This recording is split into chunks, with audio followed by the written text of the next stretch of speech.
sans plus tarder, donc, je vais déjà me présenter avant de commencer donc, par la première partie qui est une brève présentation du CSD et du contexte qui nous réunit. Donc, j'étais disant tout à l'heure que chaque année, en fait, il y a la journée mondiale, journée internationale des SIG, durant laquelle plusieurs activités sont menées à travers le monde.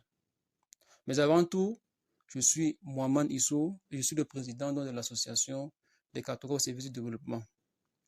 Donc, je disais donc que lors de cette séance, lors de cette journée et durant la semaine du 16, du 16 novembre, les événements sont organisés à travers le monde. Sur le site, vous pouvez taper GISD, vous tapez GISD, vous allez voir plusieurs événements qui sont organisés à travers le monde auxquels vous pouvez prendre part.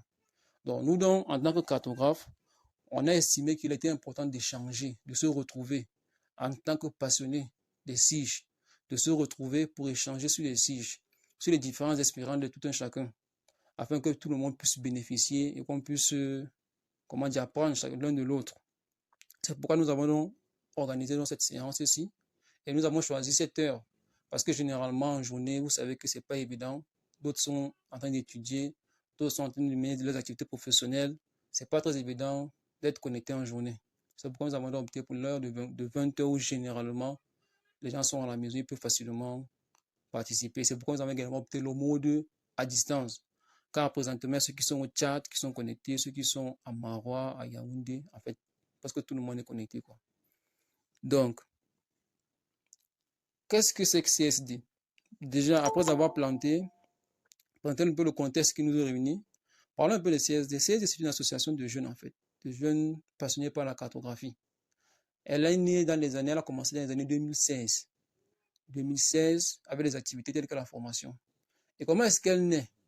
On s'est rendu compte que il n'était pas évident d'avoir des formations en cartographie.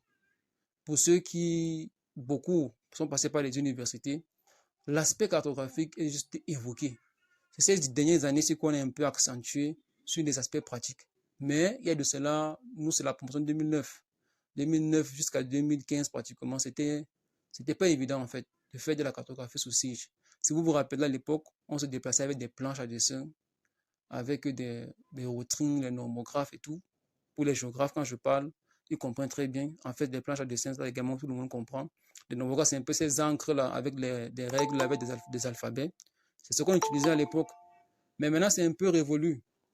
Et avec les SIG, on ne voit plus ce genre d'éléments. Donc, il était donc difficile de se faire former en cartographie.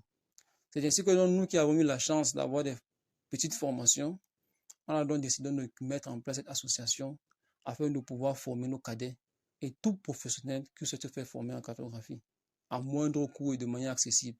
C'est ainsi donc que NCSD, avec un bureau basé en Gaoundéré, avec des statuts et des règlements intérieurs et une déclaration d'association qui a été signée en 2018. On a commencé les études en 2016, mais pour souci de l'égalité, on a obtenu dans la déclaration d'association en 2018. Et nous avons eu à former plusieurs formations. Nous sommes à la dernière formation était la promotion 12. Donc c'était la 12e vague de formation. Et les domaines dans lesquels l'association forme, c'est l'utilisation du GPS, la cartographie sous SIG en utilisant des logiciels tels que Google Earth, tels que QGIS. Et au fur et à mesure que les années passent, les versions augmentent, l'association se met également à jour. Elle utilise des versions de plus en plus récentes afin de faire bénéficier aux formés les dernières fonctionnalités. Donc, il y a également des aspects sur le questionnaire, l'élaboration des questionnaires qui ont été également abordés, notamment avec les applications comme Kobo Toolbox, comme Kobo Connect ou bien ODK. C'est également des aspects sur lesquels l'association forme, sans oublier la télédétection afin de produire dans des cas d'occupation du sol. Et tout récemment, nous avons également évoqué l'aspect sur la cartographie participative, quand on s'est rendu compte dans les projets que c'est un aspect très important, que également l'association a donc eu à former dessus. Et comme mode de formation, de la promotion 1 jusqu'à la promotion 11, on formait en présentiel. C'est-à-dire on avait un site, en Gaoundéré principalement, c'était d'abord on a commencé à Dan, après on a commencé à former au niveau de manière comme il y avait ceux qui habitaient en ville, ceux qui habitaient à Dans, c'était beaucoup plus d'étudiants de l'université de Ngaoundéré. On a eu 2 sites, l'un au niveau du Carrefour Audi, pour ceux qui connaissent la ville, et l'autre au niveau de Dans même. On formait, c'était une cité là, c'était un Family City. Donc, c'était les lieux de formation. Mais vous savez que les modes d'apprentissage évoluent et les besoins également évoluent. C'est ainsi que pour la première fois, on est passé à la formation en ligne. Lors de la promotion 12, et plusieurs apprenants de cette formation sont connectés actuellement. Donc, et dorénavant, déjà, les formateurs qui autrefois étaient des étudiants, beaucoup sont devenus des professionnels. Ce qui fait que même pour les avoir présentiels, ce n'est pas très évident. Et il y a beaucoup de personnes qui également qui sollicitaient des formations en ligne. C'est pourquoi, dès la promotion 12, on a migré donc vers la formation en ligne. Et ça a été, malgré quelques quoi, qu'on peut dire que ça a été une réussite parce que le taux de quand même de réussite était assez important. Donc, ça c'est pour ce qui est donc d'une manière générale des activités que mène CSD. Qu'est-ce que CSD? Donc, c'est une association des cartographes au service de développement, de manière générale. Le programme prévoit, après cette brève présentation sur l'association, il est question de faire une généralité un peu sur les SIG. Donc, qu'est-ce qu'on appelle SIG? Qu'est-ce qu'on peut faire avec les SIG? Quels sont les éléments constitués d'un SIG? Tout cela. Nous avons la chance d'avoir le docteur Ndjeto Prosper Innocent. Beaucoup le connaissent ici. C'est lui qui est, le responsable des formations. Tout ce qui est formation, c'est lui qui les initie beaucoup plus et c'est lui qui intervient. Donc, nous l'avons avec nous ce soir. Il pourra intervenir pour nous entendre sur ce que c'est que les SIG. Docteur Prosper. Bonsoir à tous. Il est vrai, j'ai des difficultés à me connecter ici. J'espère que vous êtes nombreux à participer à cette journée consacrée au SIG. C'est également un plaisir de vous retrouver une fois de plus pour échanger avec vous en ce qui concerne cette thématique qui nous est chère à tous. L'introduction que je vais faire ce soir, principalement en ce qui concerne les SIG, n'est pas véritablement pas un cours. C'est juste des rappels, ce sont juste des notions de rappel concernant les SIG. Et on va davantage s'intéresser à ce que c'est qu'un SIG, au comportement d'un SIG en lui-même et les domaines d'application du SIG. Puisque je vous l'ai dit, c'est pas un cours. Alors, je suis donc le docteur Ndjeto. Je suis enseignant à l'École nationale supérieure des mines et je suis également secrétaire général de l'association CSD qui organise cette fête pour les SIG. Alors sans plus tarder, je vais donc commencer par parler du SIG. Si vous êtes tous inscrits à cette journée, c'est parce que vous avez une idée de ce que c'est que le SIG. Alors, plutôt que d'épiloguer, je vais simplement aller vous donner la définition qui est très souvent acceptée parce qu'il y en a plusieurs. Mais il y a une qui semble assez complète. C'est-à-dire que le SIG sera donc défini comme cet ensemble organisé de matériel informatique, de logiciels, de données géographiques et de personnel capable de saisir, stocker, mettre à jour, manipuler, analyser et présenter toute forme d'information géographiquement référencée. Dans cette définition, là, vous voyez bien que le SIG, bien au-delà du simple logiciel ou du simple outil informatique, vous également en tant que personne, et quand on parle du personnel, le personnel n'est pas seulement celui là qui met en place le SIG, c'est également l'utilisateur. On inclut également les utilisateurs dans cette partie humaine, ressources humaines du SIG. Alors, le SIG aujourd'hui, il faut le dire, et ça ne fait plus long d'aucun doute, c'est l'outil privilégié que l'on utilise lorsqu'on veut gérer tout ce qui est problématique en ce qui concerne l'espace. C'est un outil très performant, c'est un système très performant qui est utilisé aussi bien dans le cadre de l'aménagement du territoire, de la gestion des ressources naturelles, que de la gestion des transports et bien d'autres domaines que nous verrons un peu plus en détail plus bas. Alors, au niveau d'un cycle, lorsqu'on parle d'un cycle, lorsqu'on veut mettre en place un cycle, il faut pouvoir répondre à un certain nombre de questions. Celle de savoir où, quoi, comment, quand, si. Ces questions-là, je vais les développer pour. C'est simplement où se trouve cet objet. C'est une question que le cycle doit pouvoir répondre. Où se trouve l'objet à la surface de la Terre? Quoi? Quelle est la nature de cet objet? Qu'est-ce qui caractérise cet objet? Comment? Quelle est la relation qui existe donc entre cet objet et le phénomène, ou alors entre cet objet et d'autres objets qui lui sont proches? Ici, on va s'intéresser par exemple aux relations spatiales, de proximité. Pour faire très simple, par exemple, lorsqu'on est à Ngaoundéré, on sait bien, on peut dire, ok, l'université de Ngaoundéré est à 15 km de la ville est à 15 km au nord de la ville de Ngaoundéré, du centre-ville de Ngaoundéré. Cela permet en même temps de voir quelle est la relation. On est à 15 km, quand on parle de relations spatiales, on va voir beaucoup plus en termes de proximité, de distance. Le cycle permet également de répondre à la question quand. Le quand, c'est à quel moment. Peut-être qu'un jour, le centre-ville de Ngaoundéré va se déplacer ou c'est l'université qui se déplacera. À ce moment, c'est pour le cycle, il faut toujours avoir un paramètre de temporalité parce qu'il y a certaines données qui sont très... Et donc, il est important de toujours définir la période à laquelle l'information est collectée ou mise à la disposition du public. Et la dernière question du si qui concerne le SIG, c'est la question qui permet de se projeter. C'est-à-dire d'anticiper sur des événements qui pourraient arriver en tenant compte effectivement d'un certain nombre de paramètres qu'on a observés. Et lorsque je parlais tout à l'heure des données très dynamiques, on va voir par exemple des données de la végétation.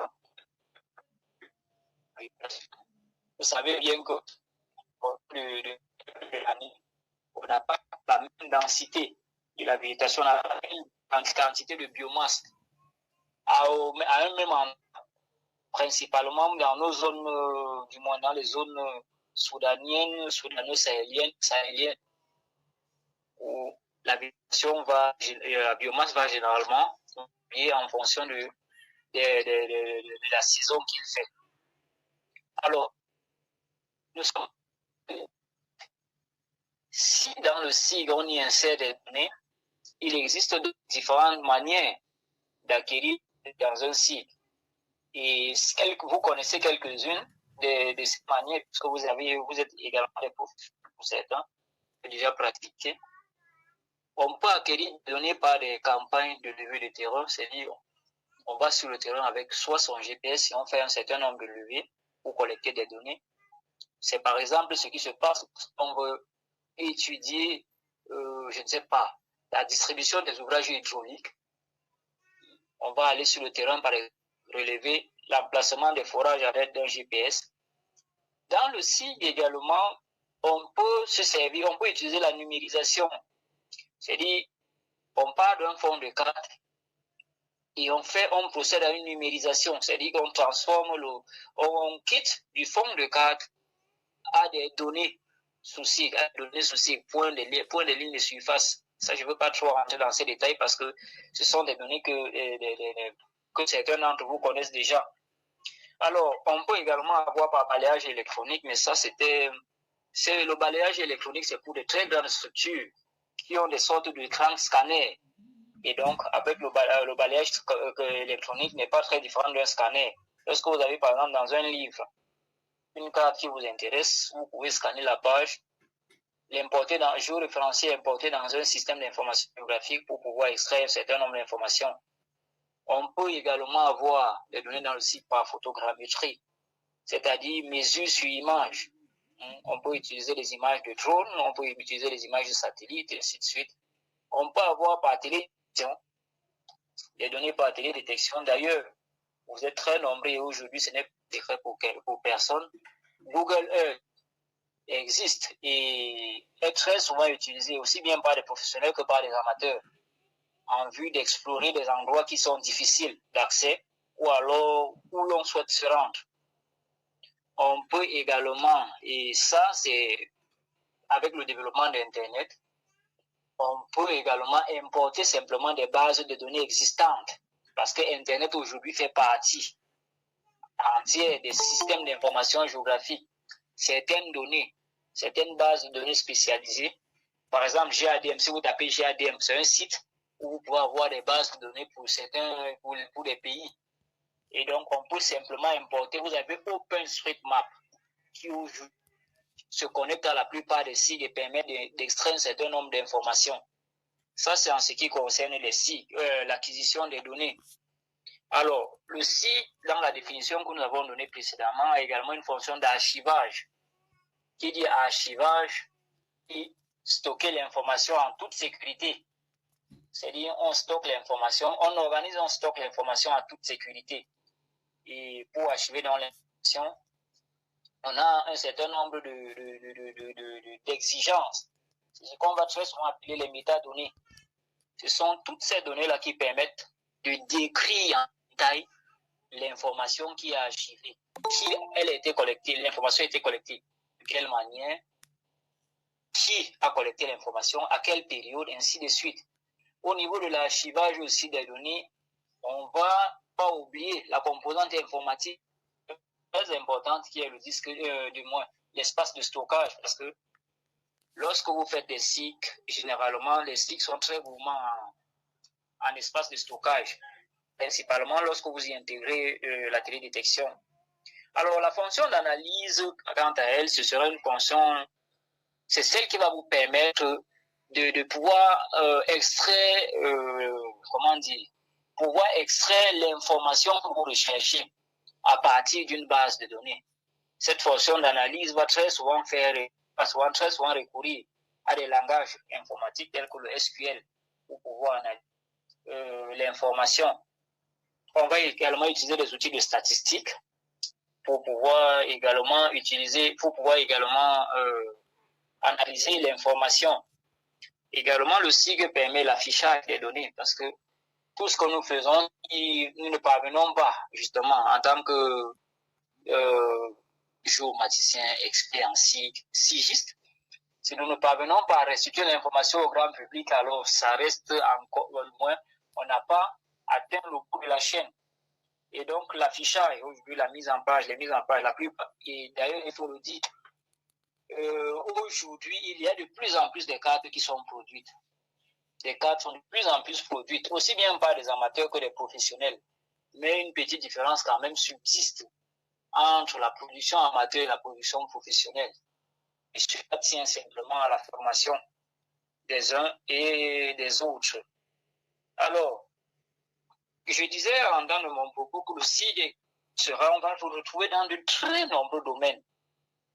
Le SIG sera utilisé dans de très nombreux domaines. Et c'est un outil désormais aussi bien d'administration. Quand je dis administration, c'est pour tous ceux qui sont experts, qui montent des bases de données, que de gestion. Pour les administrateurs maintenant, où les administrateurs, un maire par exemple, a besoin d'avoir une carte de distribution des points d'eau pour pouvoir identifier les zones déficitaires, les zones excédentaires et voir comment équilibrer le développement sur le territoire de la commune dont il a la charge. De même, j'ai très souvent j'ai l'habitude de poser la question, comment peut-on aménager un espace qu'on ne maîtrise pas? Il est très difficile. Et pour maîtriser l'espace, le SIG est l'outil privilégié aujourd'hui. Aussi, on va donc le retrouver dans de très nombreux domaines. Et en fonction de l'échelle, on peut retrouver le SIG dans la gestion du foncier, et du cadastre et du foncier. On va retrouver le SIG dans la planification urbaine, la gestion des transports, les voies de circulation, les signalisations routières. On va retrouver le SIG dans la gestion des réseaux, les réseaux de distribution d'énergie, d'eau, ainsi de suite, de téléphonie. On va retrouver le SIG dans la gestion du patrimoine, les jardins, les espaces verts, tout ce qui est les espaces publics. Voilà, on va le retrouver également le SIG dans cette gestion-là. On va retrouver le SIG dans les applications de topographie, de travaux publics et de génie civil. Parce que le SIG également, lorsqu'on veut par exemple identifier le parcours d'une route, le SIG va être un outil privilégié pour pouvoir du moins définir un itinéraire moins coûteux, plus en fait en fonction des spécifications données par celui qui veut réaliser la route.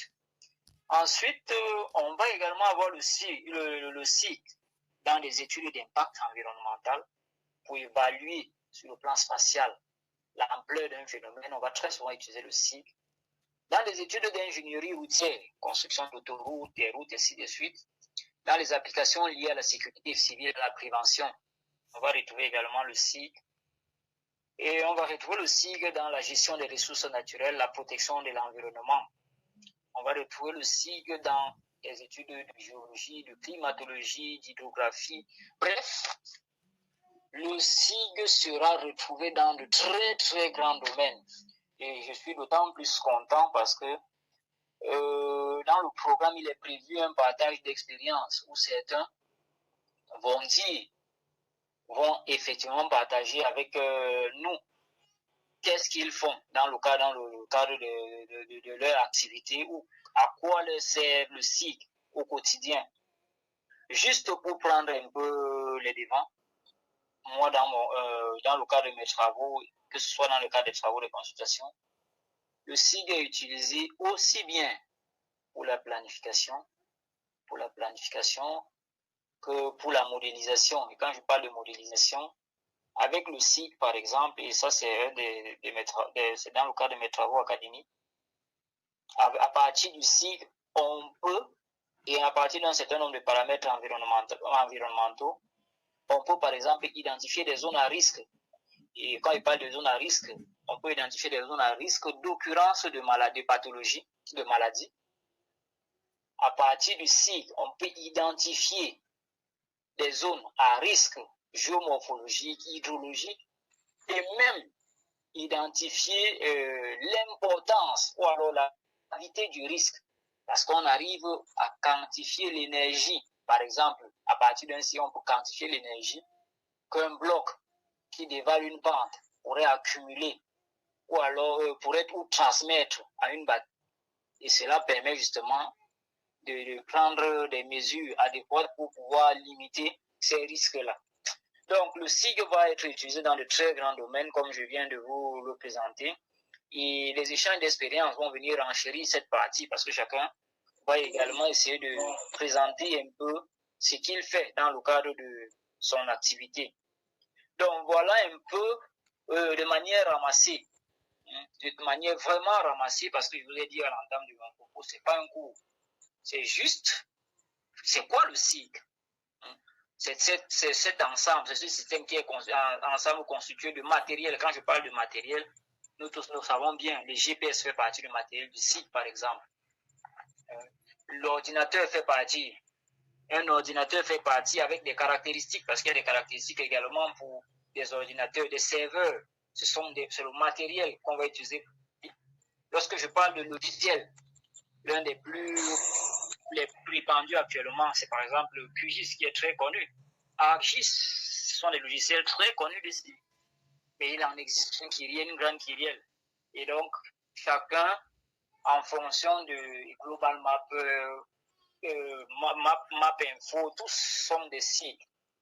Alors, le personnel, j'ai dit, le personnel, c'est aussi bien vous qui êtes des spécialistes, nous qui sommes des spécialistes, des stylistes, et aussi des utilisateurs, parce que vous ne faites pas une carte pour vous. Vous avez déjà la base de données. Si vous faites la carte, c'est parce que vous voulez communiquer, vous voulez véhiculer l'information. Et juste un petit rappel, très souvent une petite confusion qu'on fait entre le SIG et la cartographie. Bien que la cartographie soit un des résultats du SIG, le SIG est beaucoup plus grand que la cartographie. Parce que le SIG, ce qui est très important, ce sont des bases qu'on peut administrer et interroger. Google Earth, c'est un SIG. C'est pourquoi vous pouvez, par exemple, taper votre localisation à la barre de recherche et vous êtes automatiquement redirigé.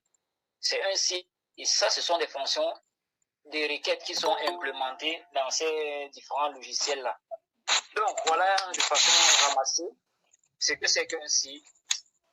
J'espère que pour tous ceux qui sont venus, et même ceux qui sont curieux, qui sont inscrits à cette formation, ils ont une vision un peu plus claire de ce que c'est qu'un SIG. Le SIG, c'est un ensemble, et les fonctionnalités du SIG, je les ai présentées, l'acquisition, l'archivage, la mise à jour et tout ce qui va avec. Les domaines dans lesquels on va utiliser les SIG, je vous ai également présenté, il existe une panoplie de domaines dans lesquels on peut utiliser les SIG. Voilà, sur ce, je vais remettre la parole au modérateur. S'il y a quelques questions par rapport à cette brève présentation, nous pourrons y répondre. Merci. Ok, merci docteur Dieu te prospère pour cette intervention, pour cette brillante intervention qui a permis de planter le décor par rapport à ce qu'on entend par SIG. Bon, c'est vrai que dans le programme, vu qu'il est un peu serré, mais bon, on pourra un peu grignoter sur le temps des intervenants qui pourront partager leur expérience. Donc, est-ce qu'il y a des questions? Pour ceux qui n'ont pas encore utilisé cette application, en bas, bon, si vous êtes sur téléphone, il y a la main. Il y a la main, vous pouvez cliquer sur la main et on verra que vous avez signalé, on pourra vous donner la parole. Donc, s'il y a des questions, vous cliquez simplement sur la main et vous aurez donc la parole pour poser vos questions.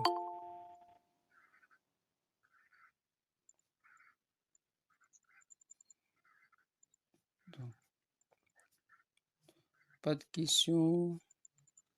Ça veut dire que l'exposé était assez clair. J'espère quand même que vous avez suivi.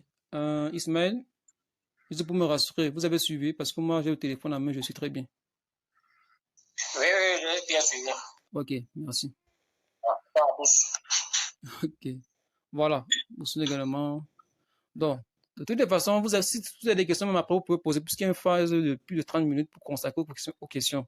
Donc, il y a la phase qui suit maintenant, c'est la phase d'échange en fait. Donc, du partage d'expérience. Et dans cette phase, nous aurons affaire à, nous avons 4, je pense, bien dans le programme.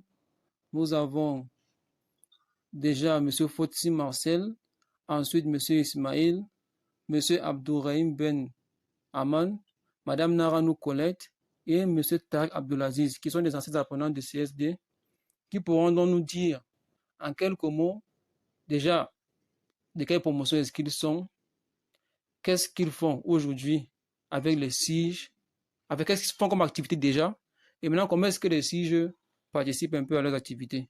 Donc, peut-être 5 minutes, c'est largement suffisant pour une personne.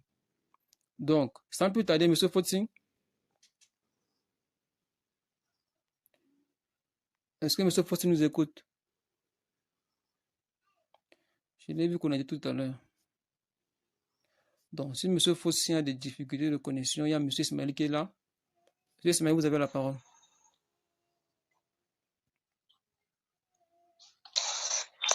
Bon, bonsoir à tous. Bonsoir. Bon, moi, c'est Ismaël, je suis de la promotion 2 du CSD. Je suis aussi membre du bureau exécutif. Bon. Ce que je peux vous dire, c'est que bon, c'est vrai que j'ai fait mes études aussi moi, j'ai commencé avec le CSD en 2017, ma première formation. Ensuite, je suis allé à Tchang, continuer avec les études, me spécialiser en cartographie donc géomatique. Bon, comme expérience, je pourrais dire que ma première expérience, je l'ai commencé au niveau de la communauté urbaine de Ngaoundéré. J'ai passé une année. Et dans le cadre de mes travaux là-bas, du moins puisque j'étais stagiaire là-bas, j'ai eu à assister à, déjà il y a le projet PDVIR qui touche essentiellement la commune de Ngaoundéré 2e. Et là, il y avait un bureau d'études qui avait identifié qui avait identifié les logements qui devaient être impactés par Moi, je rappelle d'abord que le projet PDVIR dans la ville de Ngaoundéré consistait à aménager la voie dont la structure des voies parallèles. Bon, ce qui s'est passé, c'est que au moment où l'équipe faisait ce travail, du moins, ils ne l'ont pas très bien fait.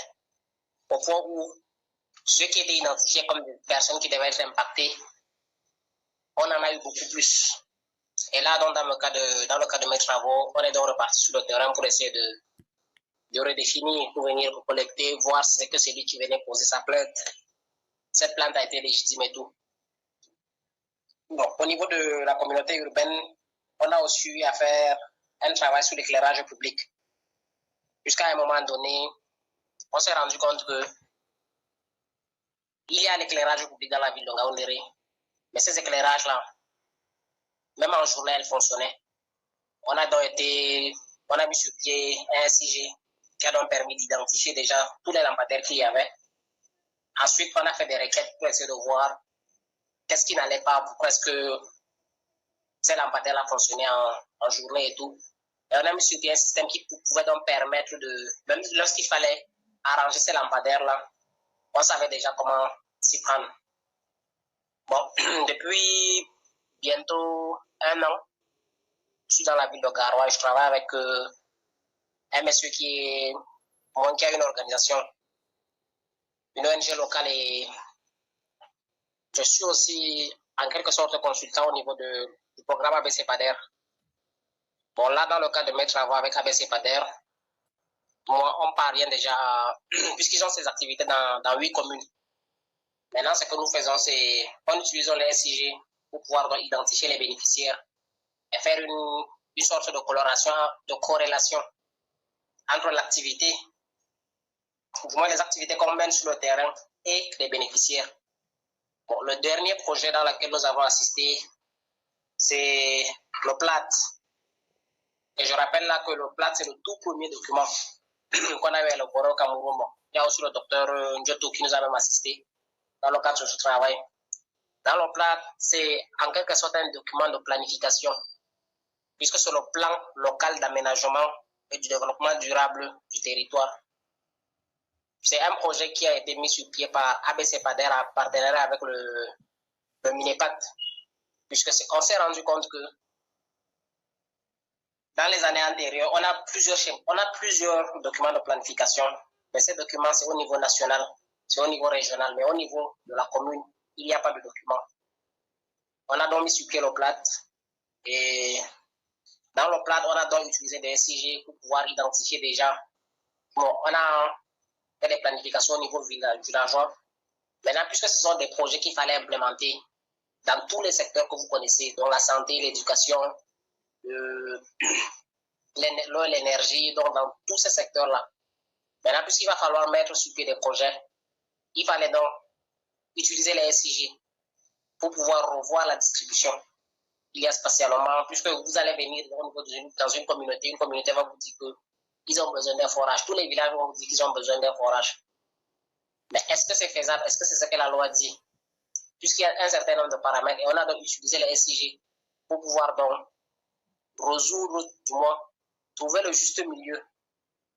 Donc, les SIG, moi je dirais que dans le cas de mes travaux, les SIG m'aident beaucoup. Donc bon, pour ne pas être trop long, je vais m'arrêter là. Merci. Merci infiniment, M. Ismaël, pour ce témoignage sur l'importance des SIG et de leur application dans votre travail. Promotion de 2017, ça, on le retient. En plus de la géomatique faite à Tian. Ok, c'est noté. Après Ismaël, il y a... C'est Tarek, je pense. Non, c'est Abdourahim. C'est Abdourahim. Après, c'est Madame Naranou. Monsieur Abdourahim, est-ce qu'il nous écoute? Il est là, il est connecté. Oui, Wow. Bonsoir à tous. Vous avez la parole. Ok. Moi, c'est Abdul Rahim Ben Haman de la promotion 1 2016. Par rapport à la CSD, après, j'ai pratiquement fait toutes les promotions à CSD et actuellement, je suis l'un des formateurs. Dans le cadre professionnel. Bon, j'ai eu à participer à certains projets. Bon, en tant que cartographe et aussi même enquêteur. Bon, enquêteur, c'était dans le cadre de l'élaboration du plan régional de développement. Oui, là, j'ai été recruté en tant qu'enquêteur. Bon, il s'agissait d'aller dans les communes et s'entretenir avec les populations sur les difficultés qu'ils avaient. Bon, le plan régional de développement, c'est un peu comme les PCD qu'on fait dans les communes là, mais à l'échelle régionale. Donc, c'est le travail qu'on a eu à effectuer. C'était plus au niveau des agriculteurs et des éleveurs. Il fallait maintenant sortir tout le circuit. Lorsqu'on prenait peut-être l'agriculture, on prenait un produit, si je peux le qualifier ainsi, qui était cultivé sur cet espace-là. Il fallait maintenant qu'on ressorte les difficultés que les populations rencontraient par rapport à ce produit-là. Depuis les intrants,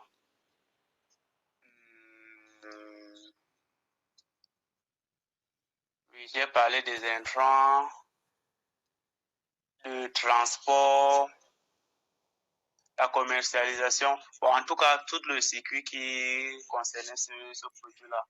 Et pareil au niveau de l'agriculture. Et les SIG intervenaient comment là-bas, M. Adoré? Bon, on était appelés à prendre les coordonnées GPS, voilà, qui s'est plus fait à travers nos smartphones. Quelle application? Bon, c'était GPS Essential, si je me souviens bien. Et on avait aussi pris des photos avec le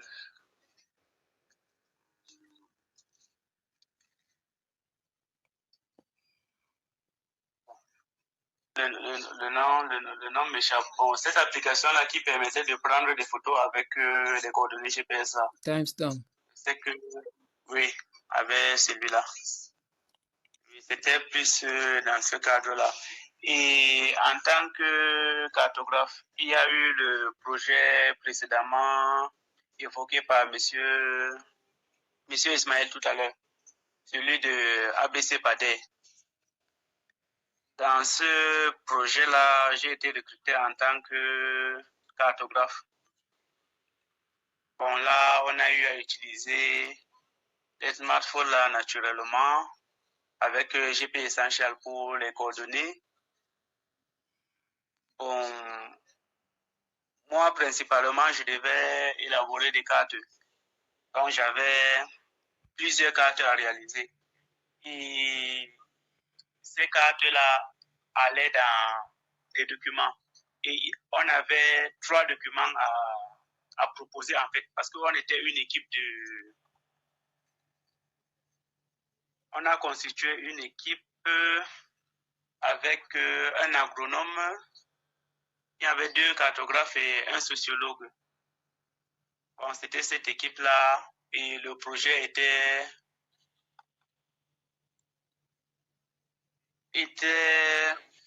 bon, en fait, je voulais revenir sur l'objectif même du projet. Bon, qui était le programme d'accompagnement des mutations du bassin cotonnier du Cameroun, en abrégé ABC PADER.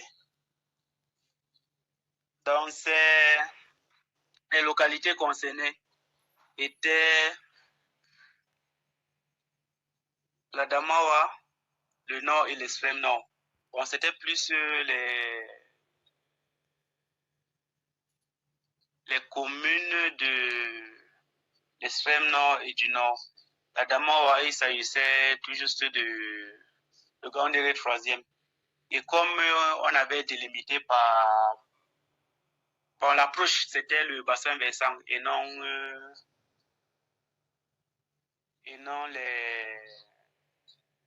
les divisions administratives là.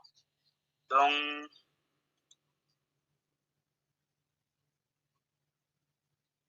le bassin versant, je voudrais un peu parler de ça. Bon, M. Abdourahim, c'est juste, on veut savoir comment est-ce que les décisions interviennent dans votre travail. Faut pas trop, c'est pas le but n'est pas de connaître le projet. Comment est-ce que les décisions interviennent dans votre travail, c'est tout. On ne doit pas trop dans les détails. Ok, bon, comme je disais, on a eu à faire des cartes. Donc, tout ce qu'on a eu à faire lors des formations là m'a tellement aidé. Et c'était plutôt une base pour moi pour pouvoir faire certaines cartes qu'on me demandait, qu'on n'a pas eu à voir dans le cadre de la formation, étant donné que la formation était un peu... C'est général en fait.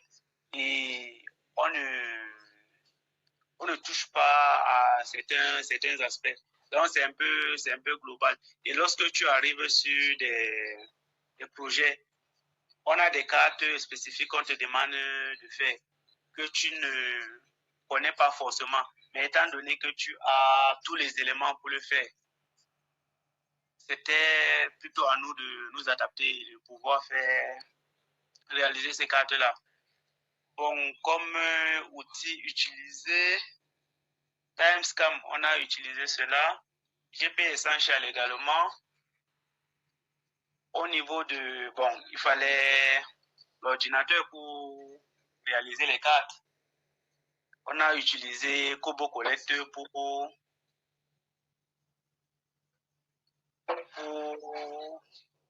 constituer notre base de données et l'enquête et autres. On a utilisé QGIS pour la réalisation des différentes cartes, étant donné que QGIS est un logiciel libre. Donc, on a opté ça depuis la hiérarchie là-bas au niveau du projet parce que c'était libre. Donc, on a utilisé QGIS. Bon, moi, à mon niveau, j'ai utilisé Envy également. Bon, qu'on n'a pas vu lors de la formation, mais c'est parce que je pense que le rendu qu'on a à Envy est... Bon, je parle de Global Mapper plutôt. Global Mapper pour avoir les courbes de niveau et les différents cours d'eau. Parce que moi, bon, je trouve que le rendu de Global Mapper est plus esthétique et meilleur que celui de QGIS même. Mais bon, on aurait pu utiliser cela. J'ai parlé de Envy pour le traitement d'image. Ok, c'est bon, M. Abdourahim, je pense que votre temps est épuisé. Ok. Merci infiniment pour votre contribution. Je pense qu'on a retenu l'essentiel. Vous avez participé déjà comme enquêteur dans le cadre du plan régional de développement. Comme enquêteur, vous avez utilisé l'application comme le GPS pour localiser les endroits où vous avez travaillé, filmer certaines informations. Et vous avez été également dans un autre projet avec ABC Pader. Vous avez occupé le poste de cartographe. Vous avez réalisé plusieurs cartes. Vous avez également utilisé l'application de collecte de données comme Kobo Toolbox. Et vous avez utilisé QGIS, Global Mapper et aussi Envy pour pouvoir produire vos cartes. Effectivement. Merci. Donc, on va passer au suivant. Suivant, c'est Naranou, je pense bien.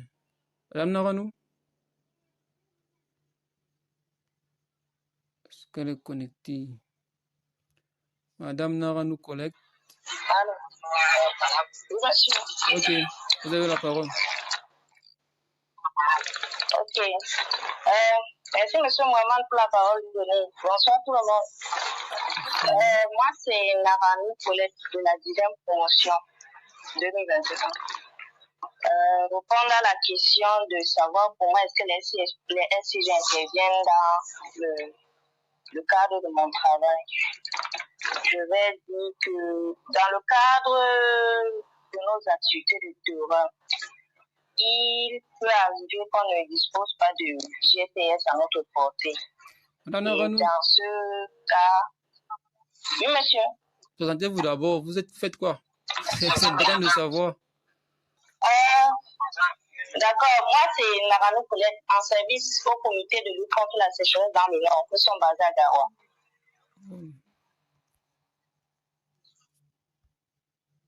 C'est bon, continuez. Allô? Ok. Je disais que dans le cadre de nos activités de terrain, il peut arriver qu'on ne dispose pas de GPS à notre portée. Et là, nous sommes souvent obligés de faire recours aux applications sur smartphone pour la prise des coordonnées. Donc, à l'instar de GPS essentiel, bon, ce qui est vrai, c'est que c'est pas très pratique, mais on utilise l'application Mapping pour la prise des coordonnées et pour procéder à l'estimation de la superficie de nos sites à reboiser. Et via le logiciel, donc, nous avons donc la possibilité également de réaliser les cartes de localisation de nos sites à reboiser. Sinon, présentement, mon principal défi donc, vise à maîtriser un peu la cartographie d'occupation du sol sur QGIS. Parce que dans notre domaine, quand on parle de problème de restauration des terres dégradées, il est indispensable de connaître un peu la situation et l'état de nos terres avant et après telle période pour pouvoir élaborer des stratégies d'intégration. Voilà un peu ce que je peux dire concernant l'intégration des sujets dans le cadre du travail. Ok, merci infiniment, Madame Colette. Il y a M. Djabri qui a levé la main. On n'est pas encore dans la phase des questions-réponses, mais exceptionnellement, M. Djabri, vous avez la parole. Merci beaucoup. Et merci au panel. Ma question, je vais aller vite continuer par la phase là. J'aimerais poser à Madame Colette la question sur l'application qu'elle a utilisée lorsque GPS Essentiel avait dérangé. Merci. Je disais que GPS Essentiel, c'était pas pratique parce que il arrivait que lors de nos descentes dans un village, il n'y a pas de réseau. Et puis, on avait des difficultés là à l'instant d'estimer certaines superficies à partir de GPS Essentiel. Donc, le mapping est plus pratique. Donc, à l'instant, on estime la superficie, on a les données par rapport à GPS Essentiel. Il faut prendre les coordonnées et puis rentrer, projeter pour faire ressortir la superficie. Donc, c'est par rapport à ça que je disais que c'est pas trop pratique à mon niveau. Ok, merci Madame Naran pour le partage d'informations. Il y a Monsieur Footing. Monsieur Footing. Vous êtes avec nous?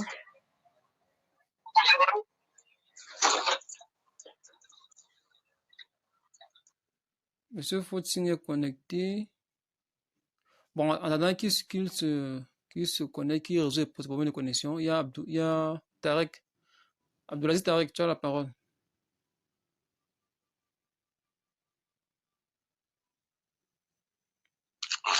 Bonsoir monsieur Maman. Bonsoir Tarek, tu as la parole. Vas-y. Bon, mon expérience que je vais partager sur l'utilisation des SIG. Bon, j'ai eu à travailler avec l'Institut national de la statistique. Et c'était pour un projet pour l'amélioration des conditions de vie des populations. C'était dans la Damawa. Et on utilisait aussi des tablettes pour prendre des coordonnées.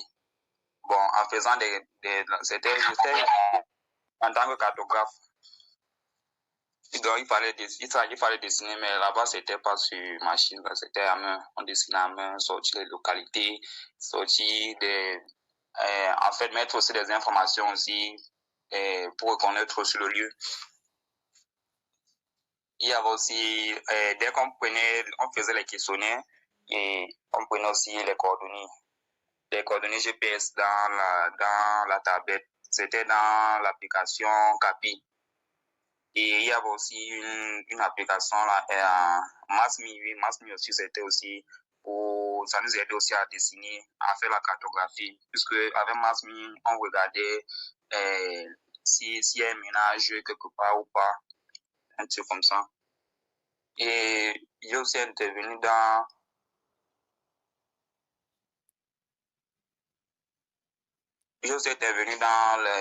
le notice d'impact environnemental du projet de construction et d'exploitation de l'hôtel de ville de la commune de Bachiro, dans laquelle j'ai produit une carte de localisation du lieu. C'est seulement comme ça. Ok, merci Tarek. Je rappelle que Abdelaziz Tarek était un étudiant du niveau 1 inscrit en géographie cette année-ci. Tu sais quelle promotion Tarek? Promo 11. Voilà, promo 11. Donc lorsqu'il suivait sa promotion, en fait sa formation promo 11, il venait d'obtenir le baccalauréat. Alors c'est pour comprendre que la cartographie c'est beaucoup plus la passion. C'est pas trop une affaire de géographe ou une affaire de je ne sais quoi. Donc, et il a réussi à suivre la formation de la promotion 11 alors qu'il venait d'obtenir son bac. Juste après, avec son attestation, il a pu obtenir la place d'enquêteur à l'INS plutôt, l'Institut national de la statistique. Et après, donc, il a eu à intégrer certains projets pour les cas de localisation. Bon, félicitations et beaucoup de courage, Tarek. C'est un peu le Benjamin de CSD. Je tenais à ce qu'il participe également pour que vous compreniez que ce n'est pas vraiment une affaire d'expert ou une affaire de grand ou une affaire de quoi que ce soit. C'est juste la volonté. Et on arrive à nos fins. Une fois qu'on est volonté, et qu'on ne baisse pas les bras, quoi. Parce qu'on persévère. Il y a Faustine qui devait intervenir, mais je pense qu'il a du mal. Tout à l'heure, j'ai vu ce message. Elle a disparu encore. Ce Faustine, Marcel Junior, il est connecté pourtant. Bon, en attendant qu'il se connaisse, peut-être qu'il peut nous rejoindre plus tard, ce serait mieux. Bon, je vais également intervenir parce que je l'ai dit au départ, je suis Mohamed Nissou. Je suis le président de CSD. Je modère cette séance pour ce soir. Bon, je suis présentement cadre communal spécialisé en gestion durable des ressources pastorales. Donc, je vais un peu vous partager mon expérience pour que vous voyez un peu comment est-ce que la cartographie a beaucoup intervenu sur moi. Moi, j'ai découvert la cartographie en 2014. Et c'est le docteur Giotto Prosper qui est connecté aujourd'hui qui m'a appris la cartographie. Et ça, je ne cesserai jamais assez de le remercier pour ça. Donc, il m'a initié en cartographie et c'est là que j'ai donc pu faire mes premiers pas. Ce qu'on appelle les SIG. C'était avec, à l'époque, c'était QGIS, c'était 2.14. 2.8 même, je pense bien. Après, on est passé à 2.14. Aujourd'hui, on est à 3.28 pratiquement. Plus de 3.28 même. Mais là, je pense que la version stable de QGIS est à 3.28 de nos jours. Donc, il m'a donc formé en 2014 et c'est là que j'ai donc participé à ma première enquête lorsqu'on élaborait les plans communaux de développement de Ngaoundéré deuxième. C'est grâce à ces plans communaux que j'ai même su qu'il y avait des localités aux alentours de Ngaoundéré pour ma part. Donc, après avoir élaboré ces plans communaux de développement, déjà ayant la connaissance des SIG et étant aux côtés des ENA académiques, j'ai donc facilement, en fait, c'était une passion. Donc, je cherchais toujours à connaître, toujours à savoir. Et c'est comme ça que je suis passé d'enquêteur en 2014 à superviseur en 2015. On est allé à Mayo Baléo lorsqu'on a toujours fait le PCD toujours, plan commun de développement. C'était dans les communes de Tignière et Galim-Tignière. Moi, j'étais à Galim-Tignière comme superviseur. Et plus tard encore, j'ai été chef d'équipe dans la commune de, pour ceux qui connaissent la Damawa, dans la commune de, c'est quelle commune encore là, à Tignière là, Mayo Baléo, la commune de Mayo Baléo. Donc, j'ai été donc chef d'équipe. Après donc cela, ayant fini avec mon master, j'ai été moniteur à l'université de Ngaoundéré en géographie. Et c'est là que j'ai connu beaucoup qui sont ici présents quand j'étais moniteur. où j'ai fait 1 an. C'était toujours la cartographie, toujours passionné par la cartographie. Et plus tard, il y a un projet en fait, on a lancé un projet. Le PAGERAP, c'était le programme d'appui à la gestion intégrée des ressources agro-pastorales. Et le monde rural me passionnait, en fait, ça me passionne toujours. C'est comme ça que j'ai postulé dans le PAGERAP grâce à mes attestations d'enquêteurs et de superviseurs. J'ai été retenu donc au PAGERAP comme animateur communal. À l'époque, c'était animateur communal en 2017. Et c'est comme ça donc que j'ai donc exercé. On m'a affecté à la commune de Ngondéré deuxième. J'avais soumis Ngondéré deuxième puisque je maîtrisais, car j'ai eu à faire des enquêtes dans le cadre du PCD à Ngondéré deuxième. C'est ainsi donc que dans le cadre de mes travaux, on faisait des cartes participatives. Et il y a des connaissances en cartographie. Je connaissais un peu tout ce qui entre dans la cartographie, notamment les éléments fondamentaux, la légende, le titre, le cadre, tout ça. Donc, pour venir l'appliquer dans le monde rural, c'était aisé, c'était facile. Et ce qui fait donc que mes cartes étaient beaucoup plus compréhensibles que pour d'autres personnes, par exemple. Et c'est comme ça donc que, n'étant pas le cartographe du projet, j'ai assisté le cartographe du projet. Toute la cartographie de la région de l'Adamawa, c'est moi qui l'ai réalisée. Donc, j'étais animateur communal, mais le cartographe a vu en moi ses capacités, il m'a confié la région. Donc, je produisais les cartes, je lui envoyais simplement, que ce soit des cartes au niveau communal ou au niveau des villages. Et Abdourahim est là, il m'a beaucoup aidé lorsqu'il fallait faire des cartes au niveau des villages. C'est lui qui, en fait, on a beaucoup travaillé ensemble dans ce domaine-là. Donc, après, dans le PAGERAP qui finit en 2020, un autre projet vient, le PRODEL, qui intervient dans le débat, j'ai peut-être beaucoup entendu parler. J'ai donc intervenu dans le cadre du PRODEL et comme cadre communal chargé de la gestion durable des ressources pastorales. Et je vois Dimitri qui est là. Dimitri était un stagiaire au PRODEL et c'est là que j'ai connu Dimitri, qui est connecté aujourd'hui.